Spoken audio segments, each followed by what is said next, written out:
We have the world of Hecahands for you, more cool tunes, and even Mimighoul action.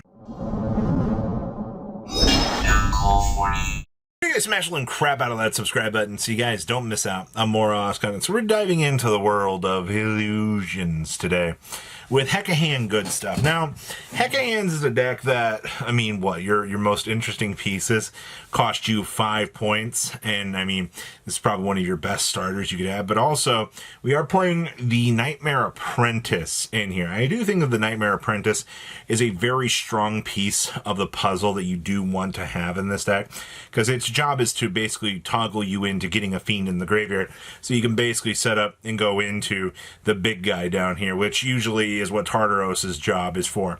I do see that we are playing the Monster Reborn. This is fine. It does get the extra body back on the field for us to be able to work with in terms of combo line, and that's usually going to be great. We are also dedicating some slots to the Azaroon statue, which I guess we just want to be able to use as a negation line, which is actually not too terrible, I suppose. Next up is Kewl tune. Now, once again, you see this list is also playing the Monster Reborn, and typically being able to get that extra body back onto the field, I don't think is a terrible thing, people. You just have to kind of consider, all right, well, is the reason I'm choosing to play this Monster Reborn, is it worth it in hindsight for the rest of what the combo line is trying to actually do? And I don't necessarily think it's terrible, honestly. I think that this is absolutely fine. You've also got the Duelist Genesys to get you into the Synchro Overtake to basically be able to start combo, which also can pull for the cool tune card, which is crazy. But, you know, this deck is not playing Ash because I think Ash is a little bit too expensive. You'd rather just play Mourners, Veilers, and get that better value. And also, you know, you do see we have access to the Nibiru. So while this deck can loop Ash and it can do some very dirty things with the card, you got options. Also, side deck actually having the Rose Whip is good. Next up here, we have a Mimighoul. Now, my only concern and takeaway with Mimighoul is this deck does feel a little bit potentially slow within this format. And it's not a terrible thing that it's slow, but it's just, you have to really work your way up to getting the value out of this deck. As you do see, we are playing the Triple Jack in the hand because we do have to kind of manipulate some of those potential things you might be seeing with that, which is fine. Though this format does get access to all of the bot herder that you could actually want. And actually, I do think bot herder does have a great place within this format, man. Bot herder being able just to go second, give your opponent the monster, bot herder take it all. You also do see things like Thrust being one of those cards that kind of is there to assist you with, the setup for that. So I do like this. I think you've got a lot of good options available to you for this deck. Next up, the Millennium Exodia deck. Now, I do see that we are playing the Dark Replacement monster in here.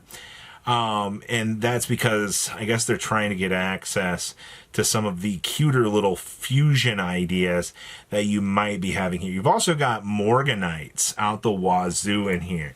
Now, to be fair, I mean, if you've got the walking, talking Exodia here, and his job is to basically be able to do all of that access damage, maybe the Morganites, they are a cool way. The only thing I got to worry about here is, you do have the confliction with the Blue Eyes of the Heart. So, not being able to activate those monster effects in your hand does very much conflict with this because that cuts you off of however many of the Millennium spells that you could potentially have. So you're suddenly going from 6 down to 3 depending on, the interactions that you've done. So that's a thing to worry about if you are exploring this. Also, nice side deck for sure.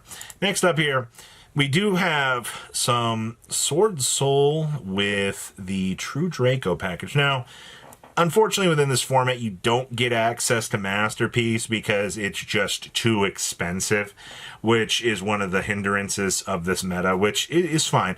But, I mean, the 10E package is now kind of free. You may as well consider, giving it a shot. And, of course, Crimson Blade or Legatia. You have some interesting little choices down here. Your side deck, I do see we have the Gravity Collapses and all of the rest of the other good choices that you could want to be seeing with this. But overall, you're still playing the deck as the synchro pile of good stuff that it needs to be.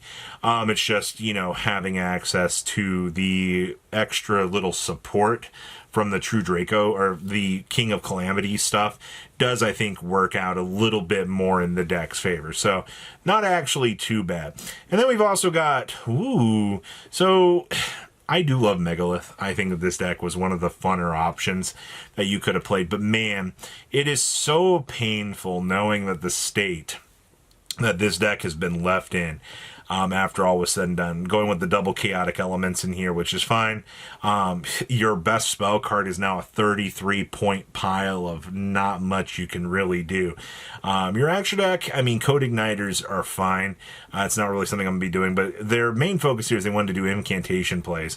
I've also got some extra little choices down on the side deck for things that they were considering, but if you are honestly looking at Megalith as a challenger deck for this format, you do have to be very well aware that it is very costly, and those costly cards are probably going to cost some actual little problems for you. So just kind of keep that in mind if you're constructing this pile. All right, what else we got back here? We have Necros for you, and we're also playing Incantations. Now, this is fine, honestly. The Incantations, their whole job is to be able to get you into the little extra ritual stuff to go. I also see that we're doing Gen and Ken shenanigans in here, which is perfectly fine. Of course, we're going with the 1/3 on the new pieces because these cards are absolutely amazing for what they need to do. We're also playing the double chaotic elements in here. I think Chaotic Elements is a very, very strong card, as you've seen across the board with a lot of these format decks. But I also do think Gen and Ken does have a place in here. In terms of your side deck, you have the extra Necros stuff. You've also got the Chaos Monsters doing their job down here. Of course, you know, because of the mirrors and things, you do have to play, you know, like the odd number synchros just to be able to make sure that, you know, you can get the double ritual summon so you can do your thing. It's always been like the thing with the mirrors, right? It's like you have to play the odd number monsters just to kind of get the setup to go. Next up here, we have more Exodia. Really? We're actually playing 2/2/2/2/2 on the Exodia pieces. I guess, man, if you are really trying to play this deck as a hilarious meme deck, then by all means extend out, play as many of the bricks as you want to have. But your problem here is you are really, really, really going into the area of these are going to cause problems. We got to be very careful of what we are trying to do because these are not cards I want to be drawing, and even extending them beyond the package of normal is a little bit more rough than what I want to be seeing. But once again, it is an idea of things that you can test. I mean, this is what Genesys format's all about, right? It's about exploration. It's about testing out the waters and seeing why X bad idea isn't good. Next up here, we have some psychics with the punk package. Okay, so the fact that you do have some overlap here with the psychic good stuff is actually kind of nice. I do appreciate the fact that, you know, we can also do the small world package to bridge us into the extra little combo lines. It's actually not too bad. This list is also main decking 2 Twin Twisters, 2 Cosmic Cycle, and you just want to be able to get that advantage to make sure that you can put your opponent on tilt and make sure you can control their back row. Side deck, oh wow, Mind Over Matter, and we do have the Magic Deflector. Also do see that we have a nice little old Psychic Challenger down here. I've not actually, Psychic Rover. If this card is special, somebody can roll a 6-sided dice. If you roll a 1 or a 6, just throw up 2 cards on the field. If this card sends the graveyard, you can roll a 6-sided dice. If you roll 2, 3, 4, or 5, special summon this card. The player special summons from the player who summoned it cannot special summon from the extra deck while it is face up in the monster zone. Interesting. That's a pretty cool control card. And then we have Blind Second Sharks. This is kind of interesting.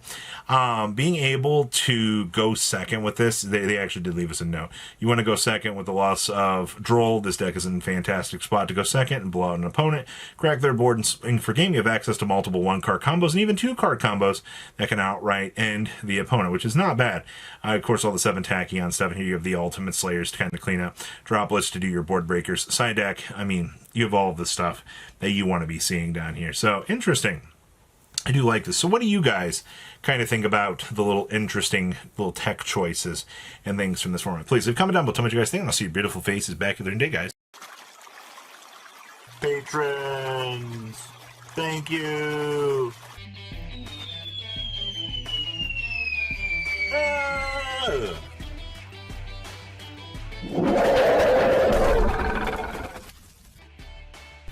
Thank you so much for watching. Check out these other videos.